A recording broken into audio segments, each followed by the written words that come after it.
இயேசு உங்களை நேசிக்கிறார். பிரியமானவர்களே, இந்த நாளில் ஆண்டவர் நம்மளோடு பேசும்படியாய் வேதத்திலிருந்து சில வசனங்களை கூட வாசித்து ஆண்டவர் நம்மளோடு பேசுகிற, நாம் கற்றுக்கொள்ளக்கூடிய ஆண்டவருடைய வார்த்தையை நாம் கடைபிடிக்கக்கூடிய காரியங்களை பார்ப்போம். அது 1 ராஜாக்களின் புஸ்தகம் 11வது அதிகாரம் 1 சில வசனங்களை வாசிப்பார். ராஜாவாகிய சாலமோன் பார்வோனின் குமாரத்தியை நேசித்ததும் அல்லாமல் மோவாபியரும், அம்மோனியரும், ஏதோமியரும், சீதோனியரும், ஏத்தியரும் ஆகிய அந்நிய ஜாதியாரான அநேக ஸ்திரீகள் மேல் ஆசை வைத்தான். கர்த்தர் இஸ்ரவேல் புத்திரரை நோக்கி, நீங்கள் அவர்கள் அண்டைக்கும் அவர்கள் உங்கள் அண்டைக்கும் பிரவேசிக்கலாகாது. அவர் நிச்சயமாய் தங்கள் தேவர்களை பின்பற்றும்படி உங்கள் இருதயத்தை சாய பண்ணுவார்கள் என்று சொல்லி இருந்தார்.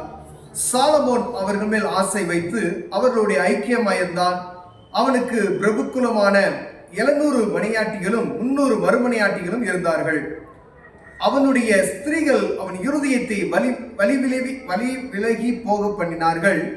சாலமோன் வயது சென்ற போது அவனுடைய மனைவிகள் அவன் இருதயத்தை அந்நிய தேவர்களை பின்பற்றப்படும்படி சாய பண்ணினார். அதனால் அவனுடைய இருதயம் அவன் தகப்பனாகிய தாவீதின் இருதயத்தை போல தன் தேவனாகிய கர்த்தருடைய உத்தமமாய் இருக்கவில்லை. சாலமோன் சீதோனியரின் தேவியாகிய அஸ்தரோத்தையும் அம்மோனியர் அருவருப்பாகிய மில்கோமையும் பின்பற்றினான். சாலமோன் தன் தகப்பனாகிய தாவீதை போல கர்த்தரை பூரணமாய் பின்பற்றாமல் கர்த்தரின் பார்வைக்கு பொல்லாப்பானதை செய்தான். அப்பொழுது சாலமோன் எருசலேமுக்கு எதிரான மலையிலே மோவாபியரின் அருவருப்பாகிய காமோசுக்கும் அம்மோன் புத்திரரின் அருவருப்பாகிய மோலகுக்கும் மேடைகளை கட்டினான். இப்படி தங்கள் தேவர்களுக்கு தூபம் காட்டி பலியிடுகிற அந்நிய ஜாதியரான தங்கள் ஸ்திரீகள் எல்லோருக்காகவும் செய்தான். ஆகையால் இஸ்ரவேலின் தேவனாகிய கர்த்தர் சாலமோனுக்கு 2 விசை தரிசனமாகி அந்நிய தேவர்களை பின்பற்ற வேண்டாம் என்று கட்டளையிட்டிருந்தும் அவன் கர்த்தரை விட்டு தன் இருதயத்தை திருப்பி அவர் கற்பித்ததை கைக்கொள்ளாமல் போனதினால் கர்த்தர் அவன் மேல் கோபமானார். பிரியமானவர்களே, இஸ்ரவேல் ஜனங்களை ஆசீர்வதிப்பதே கர்த்தருக்கு பிரியம் என்று வேதம் சொல்லுகிறது. இந்த இடத்துல சாலமோனுக்கு மேல ஒரு அறிவாளியும் கிடையாது, சாலமோனுக்கு மேல ஒரு செல்வந்தனும் இல்லை என்று ஆண்டவர் வாக்கு கொடுத்திருக்கிறார். ஏற்கனவே தரிசனமாகி சாலமோனை எல்லா விதத்திலையும் ஆசீர்வதித்து இருக்கிறதை நாம் பார்க்கிறோம். பிரியமானவர்களே, ஆனா பாருங்க, சாலமோனுக்குள்ள இருந்த ஒரு பலவீனம், எல்லா மனிதருக்குள்ளேயும் ஒரு பலவீனம் உண்டாகும். சில காரியங்கள் தான் ஆண்டவரை விட்டு தூரப்படுத்துகிற காரியமா இருக்கிறோம். பிரியமானவர்களே, பாருங்க, தாவீது அந்நிய தேவர். அவர் சொல்றாரு, ஆண்டவர் சொல்றாரு, நீ அந்நிய ஜாதியில நீ பெண் கொண்டேனா உன்னை அவர்கள் தெய்வத்தை வழிபடுவதற்கு அவர்கள் இருதயத்தை வழி விலகி போக செய்வார்கள் என்று வேதம் சொல்லுகிறது. ஆண்டவர் அவர் எச்சரிக்கிறார், பலமுறை எச்சரிக்கிறார். தரிசனமாகி 2 தடவை ஆண்டவர் அவரோடு பேசுகிறதை நாம் பார்க்க முடியுது. அதை காதலியே அவர் வாங்கிக்கல. அதுக்கு பின்பதாய் பாருங்க, ஆண்டவர் அவர் மேல் கோபமானார் என்று வேதம் சொல்லுகிறது. பிரியமானவர்களே, ஆண்டவராகிய இயேசு கிறிஸ்துவின் நாமத்தினால இந்த நாட்களில நாம் ஒவ்வொருவரும் எச்சரிக்கையா இருக்கும்படியா அழைக்கப்படுகிறோம். கர்த்தருடைய பிள்ளைகள் விசேஷமாய் பெண்களுக்கு எச்சரிக்கையா இருக்க வேண்டும்.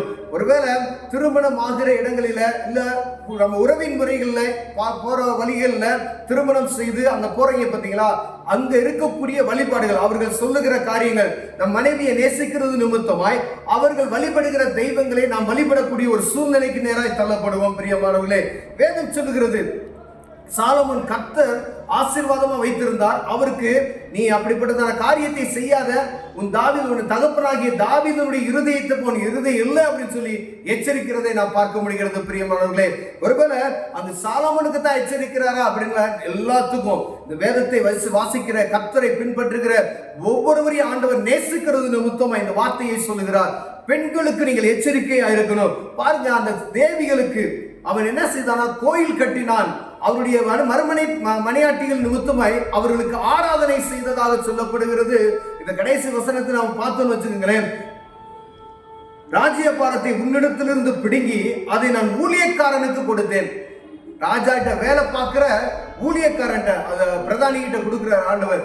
பிடுங்கி அதை யார்கிட்ட கொடுக்கிறாரு? தன் கிட்ட வேலை செய்யக்கூடிய ஒரு மனிதனுக்கு ராஜ்யபாரத்தை கொடுக்கிறது நாம் பார்க்க முடிகிறது பிரியமானவர்களே. ராஜ்யம் பறிபட்டு போய்விடும். ஒருவேளை நம்ம அரசாளலாம், ஒரு தேசத்துக்கு ராஜாவா இருக்கலாம், ஒரு சபைக்கு ஒரு தலைவராக இருக்கலாம், இல்ல ஒரு குடும்பத்துக்கு தலைவராக இருக்கலாம், ஒரு ஊருக்கு தலைவராக இருக்கலாம், ஒரு கிராமத்துக்கு தலைவராக இருக்கலாம். கர்த்தருடைய பிள்ளைகள் மிகவும் எச்சரிக்கையா இருக்கும்படியாய் அழைக்கப்படுவார். ஏன் அப்படின்னு சொன்னா, இந்த பெண்களுடைய காரியத்தில் நீங்கள் எச்சரிக்கையா இருக்கும்படி ஆண்டவர் விரும்புகிறார். பிரியமானவர்களே, உங்கள் இருதயங்களை வழி விலகி போக செய்வார்கள். உங்களுக்கு கண்ணியா இருக்கக்கூடிய காரியங்கள், அதாவது பெண்ணு, பெருமை, பணத்துக்கு, மூணுக்கு காரியத்துக்கு எச்சரிக்கையா இருக்கும்படி ஆண்டவர் அநேக முறையில நம்மளோடு பேசிக் கொண்டிருக்கிறார்.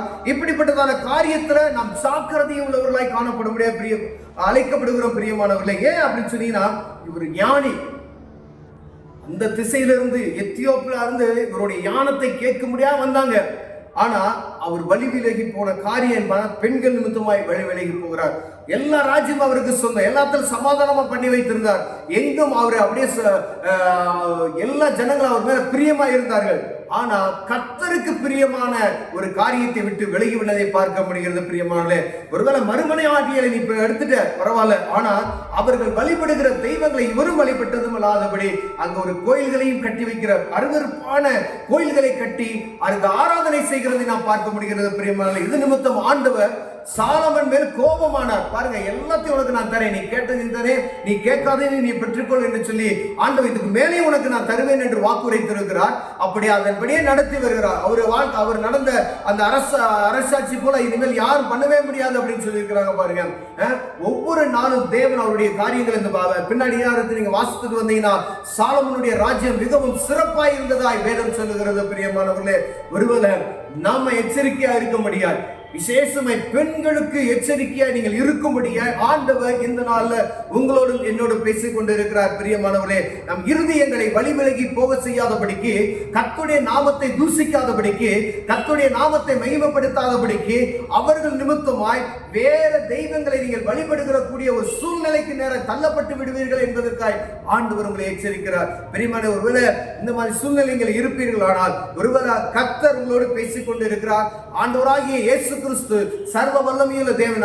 அவர் ஒருவருக்கே நீங்கள் ஆராதனை செய்யும்படியாய் அழைக்கப்பட்டீர்கள் என்பதை மறந்து போய்விடாதீங்க. ராஜ்யம் உலகம் எங்கும் அவருடைய நாமம் மகிமைப்படணும். அவருடைய ராஜ்யம் நடந்து கொண்டு இருக்கிறது. ஒரு குறிப்பிட்ட ஒரு மனித நிமித்தமாய், ஒரு ராஜாங்கத்தை நடத்துகிற ஒரு மனிதன் நிமித்தமாய் அந்த ராஜ்யத்தை பிடுங்கி வேற ஆளுக்கு கொடுக்கக்கூடிய ஒரு சூழ்நிலை கர்த்தருடைய பிள்ளைகளுக்கு வராதபடிக்கு ஆண்டவர்களோடு பேசுகிறார். பெண்களுக்கு எச்சரிக்கையா இருங்கள். கண்களை மூடுவோம், ஜெபம் செய்வோம். அன்பின் தகப்பனே, அருமையான நாளுக்காய் ஸ்தோத்திரம் ஆண்டவரே.